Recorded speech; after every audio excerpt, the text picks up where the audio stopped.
સુરત મહાનગરપાલિકામાં 1.5 વર્ષથી અટવાયેલા બઢતી અને બદલીના ઓર્ડરો અંતે જાહેર થતા ટેકનિકલ સ્ટાફમાં ખુશીની લહેર પ્રસરી છે। ડેપ્યુટી ઇજનેર, જુનિયર ઇજનેર, એસ્ટિમેટર, ઓવરસીયર સહિત વિવિધ હોદ્દાઓ પર કુલ 98 કર્મચારીઓના નવા ઓર્ડરો બહાર પાડવામાં આવ્યા છે। મહાનગરપાલિકા તરફથી સૂચના આપવામાં આવી છે કે હવે દર વર્ષની બઢતી પ્રક્રિયા સમયસર ચાલુ રાખવા પર ધ્યાન આપશે, સાથે જ અન્ય પેન્ડિંગ કેડરો માટે પણ સમીક્ષા હાથ ધરાશે। સુરત મહાનગરપાલિકા દ્વારા ટેકનિકલ વિભાગમાં 1.5 વર્ષ બાદ એક સાથે 98 કર્મચારીઓના બઢતી અને બદલીના ઓર્ડર જાહેર કરવામાં આવ્યા છે। આ નિર્ણય બાદ ટેકનિકલ કર્મચારીઓમાં ખુશીની લાગણી છવાઈ છે। ડેપ્યુટી ઇજનેર, જુનિયર ઇજનેર, ઓવરસીયર, એસ્ટિમેટર જેવા હોદ્દાઓ પર બઢતી અને આંતરિક બદલીના આદેશ મળ્યા છે। આ ઓર્ડર વર્ષ 2018 પછીનો સૌથી મોટો હોવાનું મનાય છે।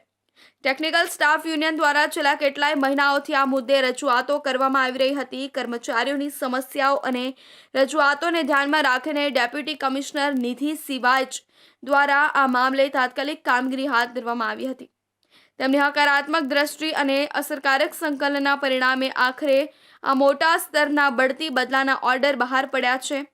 ટેકનિકલ યુનિયનના પ્રમુખે જણાવ્યું હતું કે બઢતીની રાહ જોઈ રહેલા ઘણા કર્મચારીઓ માટે આ દિવસ ખૂબ મહત્વનો છે। અમારું વર્ષો જૂનું માંગણું આજે સાકાર થયું છે।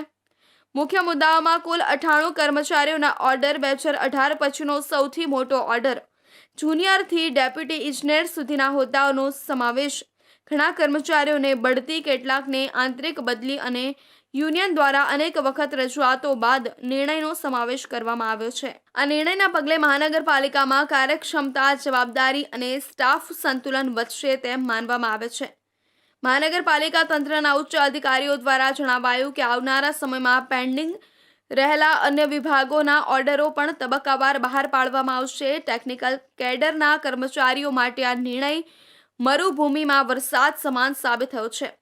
આથી હવે મહાનગરપાલિકા તંત્ર તરફથી નીતિગત ધોરણે નિયમિત પ્રમોશન પ્રક્રિયા અમલમાં મુકાય તેવી અપેક્ષા સેવાઈ રહી છે।